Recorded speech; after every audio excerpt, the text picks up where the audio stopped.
მეგობრებო, ისეთი გაშლა გავაკეთო ხა უნდა თქვენთვის რა უნდა დატოვოთ ამ წელიწადში, რას უნდა დაიმშვიდობოთ, რა აღარ იმოქმედებს თქვენზე. მგონი ესეთი გაშლა ერთი თუ არ ვწდები უკვე გაკეთებული მაქვს რამოდენიმე ხნის წინ და თუ გაინტერესებთ თუ ეს გაშლა არ დაემთხვევა, გადმოდით და ის მოძებნეთ და ნახეთ.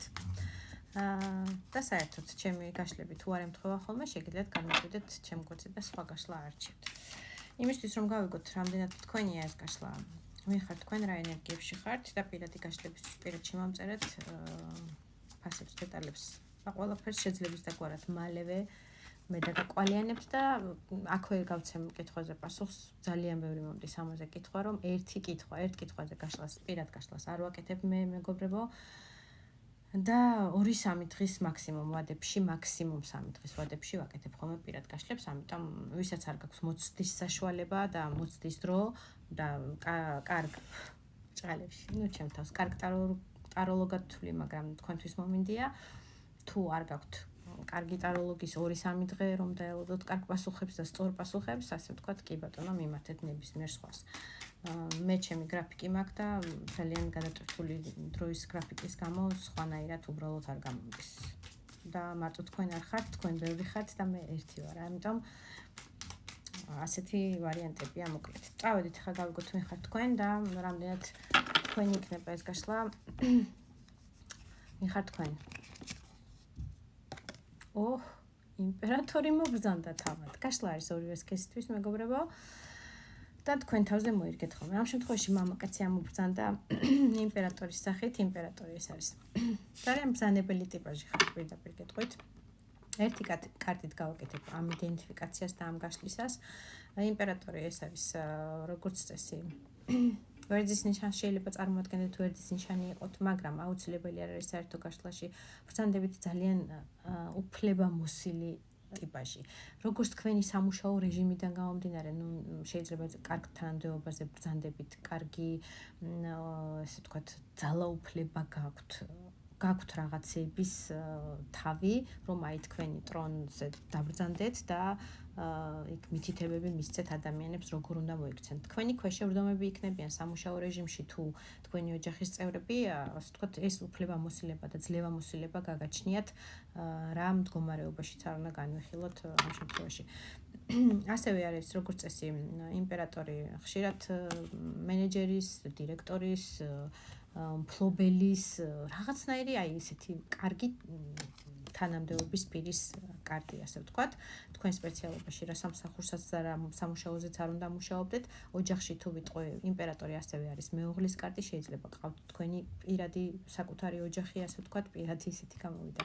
ოჯახი იქ ფონად შვილებიც არიან, არ არის გამორიცხული რომ დაოჯახებული ბრძანდებით ან ბრძანდებოდით და განქორწინებულ რეჟიმში ხართ, იმიტომ რომ მე ასე მიმუშავებს, რომ იმპერატორი არა მხოლოდ დაქორწინებული, არამედ განქორწინებულ რეჟიმშიც ჩემ გაშლებში მე ასე მაქვს მიღებული და გამოცდიდან გამომდინარე ვიძახი, რომ შეიძლება განქორწინებულ რეჟიმში ხართ, სადაც ყავთ პირველ ქორწინებაში, შეიძლება ზოგს მეორე ქორწინებაში შვილები.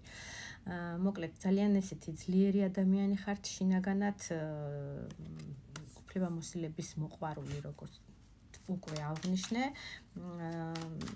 თქვენი ტრონი გაქვთ, ასე ვთქვათ. სახლში თუ ვიტყვით, ასე მომდის, რომ რაღაცნაირად შეიძლება თქვენი კაბინეტი გაქვთ, თქვენი ოთახი გაქვთ, სადაც დაბრძანდებით და ასე ვთქვათ, გეგმებს ადგენთ, ბიზნეს გეგმა იქნება, სამუშაო რეჟიმის გეგმა იქნება, რაღაც ახალი წინადადებები, ახალი საქმის წამოწყების რეჟიმი, განსაკუთრებით გიყვართ ხოლმე აი თქვენ რაღაც სამუშაო რეჟიმში დაბრძანება, შეიძლება ზოგიერთს კაბინეტი არ გაქვთ, მაგრამ თქვენი კონკრეტული რაღაცნაირი კუთხე გაქვთ, სავარძელი გაქვთ, სადაც დაბრძანდებით ხოლმე და ასე ვთქვათ, მომავლის თემებს განიხილავთ. სამუშაო თემები იქნება, ეს თუ ოჯახთან მიმართებაში თემატიკა, ყველაფერი ასე ვთქვათ, თქვენ სიტყვაზეა დამოკიდებული. ბოლო სიტყვა გეთქმით თქვენ. სამუშაო რეჟიმში განვიხილავთ თუ პირად ურთიერთობებში და ოჯახურ რეჟიმში, ყველას თქვენი გაქვთ. ასევე არ არის გამორიცხული, რომ ძალიან გიყვართ ესეთი პეწიანი რაღაცთან წელისთვის მაინც იქნება, ძალიან გიყვართ ესეთი პეწიანი ჩაცმულობა.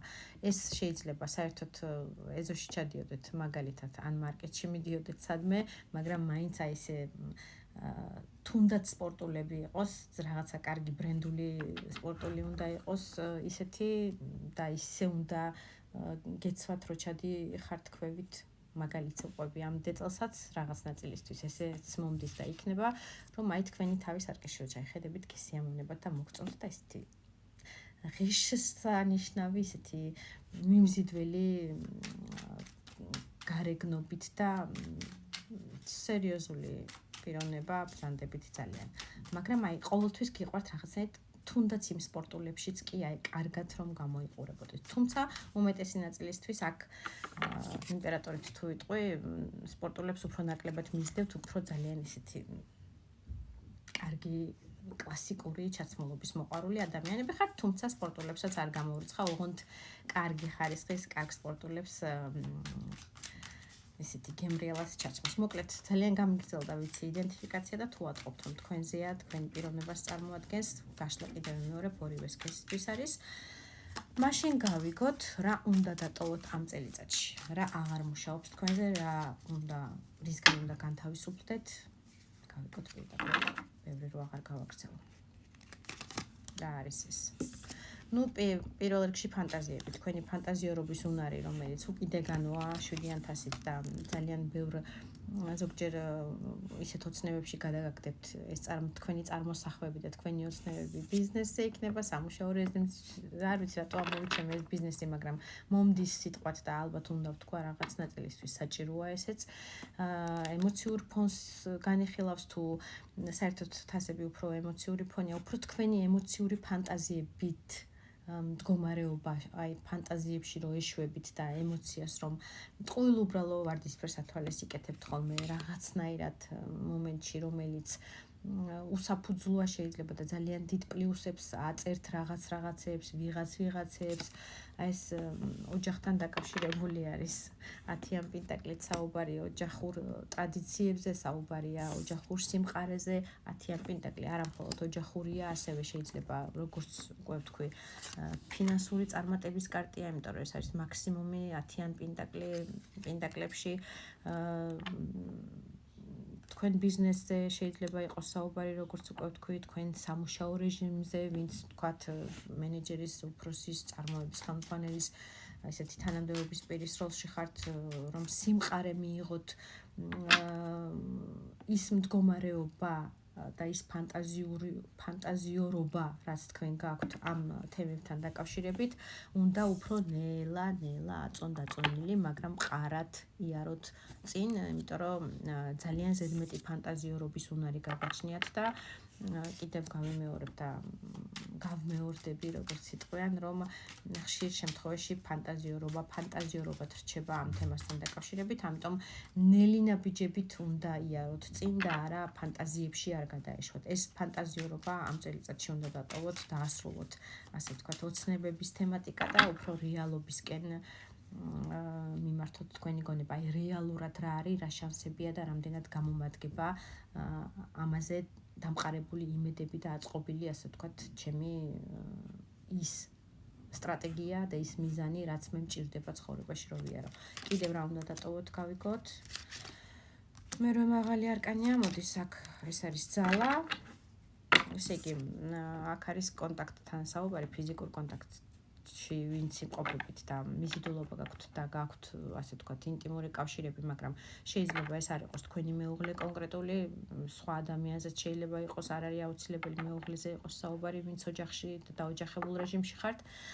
ეს არის ამ ადამიანის მიმართ თქვენი ხისტი მდგომარეობა, ეჭვიანობა, უნდობლობა, გამუდმებით რაღაცნაირით სოციალურ ქსელებში ქექვა და ვინ დაიმატა, ვინ გამოიწერა, ვინ დაულაიკა და ასე შემდეგ და ასე შემდეგ. აღარ გავაგრძელებ ამ ყველაფერს დროს, იმიტომ რომ ეს მდგომარეობა თქვენი აფუჭებს, ეს თქვენი უნდობლობა, ეს თქვენი ხისტი მდგომარეობა თქვენ საყვარელ ადამიანთან ერთად ურთიერთობას გიფუჭებთ და ეს ყველაფერი არის მხოლოდ თქვენი ძალის დემონსტრირება, თქვენი იმპერატორული რეჟიმის ჩართვა, რომელიც უნდა გამორთოთ, იმიტომ რომ სიყვარული და ემოციური ფონი გაქვთ ორმხრივი, აბსოლუტურად სანდოა ეს პიროვნება და ის რომ რაღაცნაირად ზღვარს იკავებთ მის წინაშე და არ აძლევთ საშუალებას